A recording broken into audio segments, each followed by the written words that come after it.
What would you say the current mood then? Back in the Premier League. Unfortunately, Enzo has gone to Chelsea, and now you've got Steve Cooper coming in.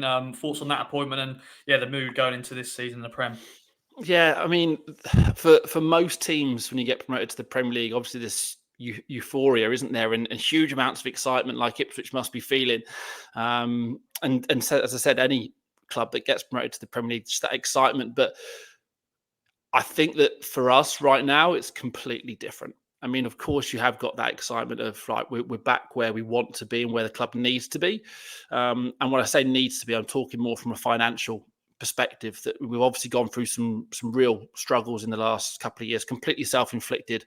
By the way, so if we hadn't have got promoted last season, it would have been an even bigger kind of disaster than what the club is already currently facing. So, as you mentioned, we've lost the manager. Not only could we just not say no to Chelsea, but also the £10 million that we got paid was hugely important. We've also sold our best player, Kiernan Dewsbury Hall, to Chelsea. There could be more on the way as well. And there's a looming points deduction as well. So to sit here, as I said at the start, be saying I'm excited about the new season, it would probably be a bit of a lie, because it's such a strange emotion, because we just don't know. We don't know what players are going to be there at the start of the season. The goalkeeper could go to Chelsea. We don't really know what we can spend. We've brought in a little bit, but we haven't spent anything particularly exciting. Again, when you make that move up to the Premier League, people spend big and they get excited. We haven't really done that so far. I'm not really too sure what we've brought in to improve the starting 11 so far. And then the manager. It's an interesting one. There wasn't. I think it's fair to say there was a split and a divided fan base over Steve Cooper. He's the manager of, or former manager of our biggest rivals, Nottingham Forest, and a guy who they loved and really did kind of appreciate. So he's now got to win over a brand new fan base. And I think for any manager, if you're a fan of any club, you may well have been in this situation before. If he starts really badly, then he's instantly going to be kind of spoken about as the former Forest manager, Steve Cooper. So he needs to hit the ground running. He really does. So it's it's a mix and wide ranging of emotions, but I don't think excitement is in the top five.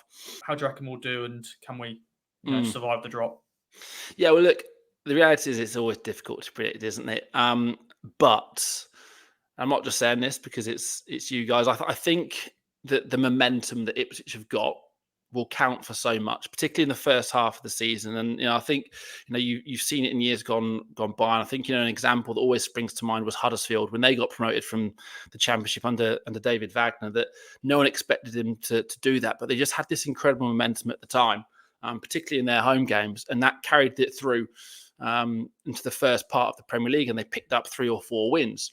Now, they massively tailed off in the second half as that momentum and that reality of the brutality of the Premier League kind of caught up with them. But they picked up enough points by that point just to kind of drag themselves over the line. And I think that there's lots of newly promoted teams capable of doing similar things. And I just think that there's this feel-good factor around Ipswich right now. And I think they'll start the season pretty well, particularly at home. I think the fact they managed to keep hold of Kieran McKenna, there was lots of interest in him. As I said, we weren't so fortunate. Our manager went, and I've been impressed with the recruitment as well. I like the direction in terms of the players and the philosophy in terms of what you've gone down. It feels like you're very not too dissimilar maybe to what maybe Luton did last year. That they're signing players that whether they'd gone up or not, they probably would have gone after the same players, which I kind of like.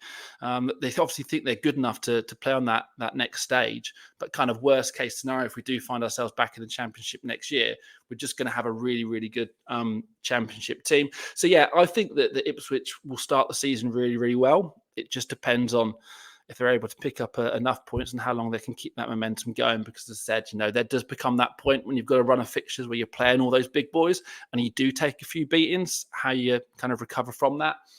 Kieran McKenna's not been there before, and most of the players haven't either as well.